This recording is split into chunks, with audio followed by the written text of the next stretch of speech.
अतुलित बलधामं हेमशैलावदेहं धनुजवन कृशानं ज्ञाननाम अग्रगण्यं सकल गुण निधानं वानराणामधीशं रघुपति प्रिय भक्तं वातजातं नमामि। मेहंदीपुर बालाजी की जय। दोस्तों, आज मैं आपको ले चलता हूं मेहंदीपुर बालाजी। हनुमान जी को श्री राम भक्त, केसरी नंदन, पवन सुत, अंजनी पुत्र, भगवान शिव के 11वें अवतार जो कि रुद्र अवतार है और बालाजी के नाम से जाना जाता है। भारतवर्ष में हनुमान जी के लाखों मंदिर हैं, लेकिन इनमें से कुछ मंदिर अपनी खास विशेषताओं की वजह से भारतवर्ष ही नहीं अपितु सारे संसार में प्रसिद्ध हैं और भक्त हनुमान जी के साक्षात दर्शनों हेतु उन पवित्र स्थानों पर चले आते हैं। इन्हीं में से एक प्रसिद्ध मंदिर राजस्थान के दौसा जिले में मेहंदीपुर में स्थित है, जो मेहंदीपुर बालाजी के नाम से सुप्रसिद्ध है। यह मंदिर दो पहाड़ियों के बीच की घाटी में स्थित होने के कारण घाटा मेहंदीपुर भी कहलाता है। यह मंदिर 1000 साल से भी अधिक पुराना है। इस मंदिर में बजरंग बली जी की बाल रूप की मूर्ति है और इस परम पवित्र मूर्ति की विशेषता है कि इस मूर्ति को किसी व्यक्ति अथवा कारीगर ने नहीं बनाया है, अपितु स्वयं ही प्रकट हुई है। इस मूर्ति के सीने के बाईं तरफ एक अत्यंत सूक्ष्म छिद्र है, जिससे पवित्र जल की धारा निरंतर बहती रहती है। यह जल बालाजी के चरणों तले स्थित एक कुंड में एकत्रित होता रहता है, जिसे भक्तजन चरणामृत के रूप में अपने साथ ले जाते हैं। कलयुग में बालाजी ही एकमात्र ऐसे देवता हैं जो अपने भक्तों को सहजी अष्ट सिद्धि, नवनिधि और मोक्ष प्रदान करते हैं। क्यों? क्योंकि हनुमान जी के अंदर 5 देवताओं का तेज समाहित है। अजर अमर गुण निधि सुत होहु, यह वरदान स्वयं सीता माता ने अशोक वाटिका में हनुमान जी को दिया था। स्वयं भगवान श्री राम ने कहा था कि सुन कपितोहु समान उपकारी, नहीं को सुर नर मुनि तनुधारी। बल और बुद्धि के प्रतीक हनुमान जी राम और जानकी जी के अत्यधिक प्रिय हैं। अतुलनीय बलशाली होने के फलस्वरूप उन्हें बालाजी की संज्ञा दी गई है। इस कलयुग में भगवान शिव के 11वें रुद्र अवतार हनुमान जी को सबसे ज्यादा पूजा जाता है और यही कारण है कि हनुमान जी को कलयुग का जीवंत देवता कहा गया है। अब मैं आपको बताने जा रहा हूं मेहंदीपुर बालाजी का इतिहास, क्यों यह प्रसिद्ध हुआ। पहले यहां पर घोर बीहड़ जंगल था। चारों तरफ घनी झाड़ियां थी और जंगली जानवरों का बसेरा था। श्री महंत जी महाराज के पूर्वज को स्वप्न आया और स्वप्न की अवस्था में ही वो वहां से उठ चले। उन्हें यह भी पता नहीं था कि वो कहां जा रहे हैं। इसी दौरान उन्होंने एक बड़ी विचित्र लीला देखी। एक ओर से हजारों दीपक चलते आ रहे हैं, हाथी घोड़ों की आवाजें आ रही हैं और बहुत बड़ी फौज चली आ रही है। इस फौज ने श्री बालाजी महाराज की मूर्ति की 3 प्रदक्षिणाएं की और फौज के प्रधान ने नीचे उतरकर श्री बालाजी महाराज को दंडवत प्रणाम किया तथा जिस रास्ते से आए थे उसी रास्ते वापस चले गए। गोसाई जी महाराज यह सब देखकर डर गए और वापस अपने गांव चले आए। वापस तो चले आए, लेकिन उन्हें फिर नींद नहीं आई।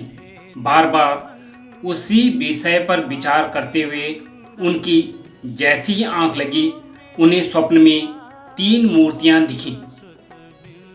उनके कानों में आवाज आई, उठो, मेरी सेवा का भार ग्रहण करो, मैं अपनी लीलाओं का विस्तार करूंगा। यह बात कौन बोल रहा था? कोई दिखाई नहीं दिया। गोस्वामी जी ने फिर इस बात पर ध्यान नहीं दिया, परंतु अंत में हनुमान जी महाराज ने स्वयं उन्हें दर्शन दिए और पूजा का आग्रह किया। दूसरे दिन गोस्वामी जी महाराज उस मूर्ति के पास पहुंचे जो उन्होंने देखा कि चारों ओर से घंटा, घड़ियाल और नगाड़ों की आवाज आ रही है, किंतु दिखाई कुछ नहीं दे रहा है। इसके बाद श्री गोस्वामी जी ने उधर के आसपास के लोगों को इकट्ठा किया और उन्हें सारी बातें विस्तार पूर्वक बताई। गोसाई जी ने सब लोगों को साथ मिलकर वहां बालाजी महाराज का एक छोटा सा मंदिर बनवा दिया और इसके बाद वहां पर हनुमान जी की पूजा अर्चना होने लगी। यह बालाजी का मंदिर भूत प्रेत आदि, जिसे कहते हैं ऊपरी बाधाओं का और उनके निवारण के लिए बहुत ही प्रसिद्ध है। मान्यता है कि तंत्र और मंत्र, ऊपरी शक्तियों से ग्रसित व्यक्ति भी बालाजी महाराज की कृपा से बिना दवाई के स्वस्थ होकर लौटता है। दुखी, कष्टग्रस्त व्यक्ति जो मंदिर में पहुंचकर तीनों देवगणों को प्रसाद चढ़ाता है, बालाजी को लड्डू, प्रेतराज सरकार को चावल और कोतवाल कप्तान जो कि भैरव हैं, उनको उड़द का प्रसाद चढ़ाते हैं। अभी कौन कौन है देखो, तो सबसे पहले चलते हैं श्री प्रेतराज सरकार। बालाजी मंदिर में प्रेतराज सरकार दंडाधिकारी पद पर आसीन है। प्रेतराज सरकार के विग्रह पर भी चोला चढ़ाया जाता है।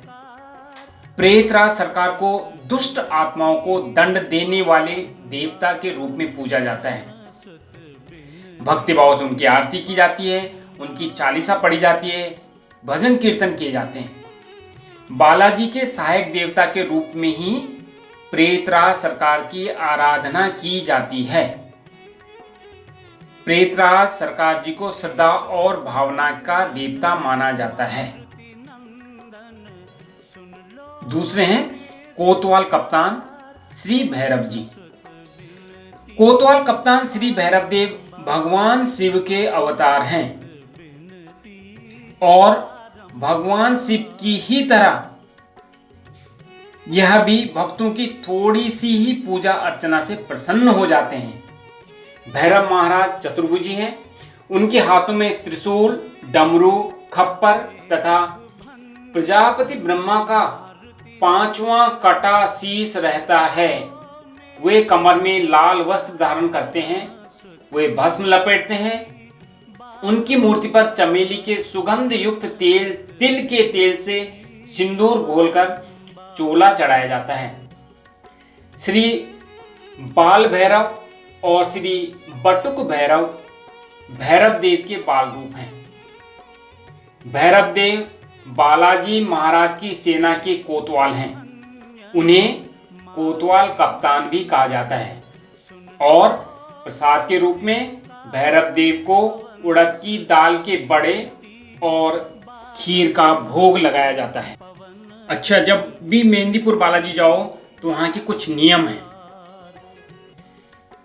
क्या क्या नियम है कि यहां आने से कम 1 सप्ताह पहले से लहसुन, प्याज, अंडा, मांस, शराब का सेवन बंद करना होगा। ऐसा व्यक्ति मेहंदीपुर बालाजी नहीं जा सकता है जो इन चीजों का प्रयोग कर रहा हो। इसके अलावा जब भी बालाजी धाम जाएं तो सुबह और शाम की आरती में शामिल होकर आरती के छींटे जरूर लें। हाजिरी का जो प्रसाद है वह 2 बार खरीदना पड़ता है और अर्जी में 3 थालियों में प्रसाद मिलता है। मंदिर में दरख्वास्त एक बार लगाने के बाद वहां से तुरंत निकल जाना होता है, रुकना नहीं है। अर्जी का प्रसाद लौटते समय लेना है और इस प्रसाद को अपने पीछे फेंकना होता है। नियम है कि प्रसाद फेंकते समय पीछे नहीं देखना है, बिल्कुल सीधे आगे बढ़ते जाना है और वापस घर आना है। कैसे पहुंचे मेहंदीपुर बालाजी? तो यदि आप दिल्ली एनसीआर में रहते हैं और ट्रेन के द्वारा मेहंदीपुर बालाजी जाना चाहते हैं तो मेहंदीपुर बालाजी के लिए डायरेक्ट ट्रेन नहीं है। आपको मेहंदीपुर बालाजी के नज़दीकी स्टेशन बांदी कुई तक जाना है। फिर बांदी कुई से मेहंदीपुर 36 किलोमीटर आगे है और वहां जाने के लिए आप टैक्सी ले सकते हैं। टैक्सी आसानी से मिल जाती है। यदि आप अपनी गाड़ी से जा रहे हैं तो यह लगभग 300 किलोमीटर है, ज़्यादा नहीं है। और जो सड़क का रास्ता है बहुत ही बढ़िया है। आप ताज एक्सप्रेसवे, जिसको यमुना एक्सप्रेसवे भी कहते हैं, इसके द्वारा आप मेहंदीपुर बालाजी पहुंच सकते हैं। तो दोस्तों, मैं तो बस यही आग्रह करूंगा कि जब भी वक्त मिले मेहंदीपुर बालाजी होकर जरूर आइए और भगवान बालाजी के दर्शन करके अपनी मनोकामनाओं को पूर्ण कीजिए, अपने जीवन को सफल बनाइए। तो दोस्तों, प्रेम से बोलिए मेहंदीपुर बालाजी की जय।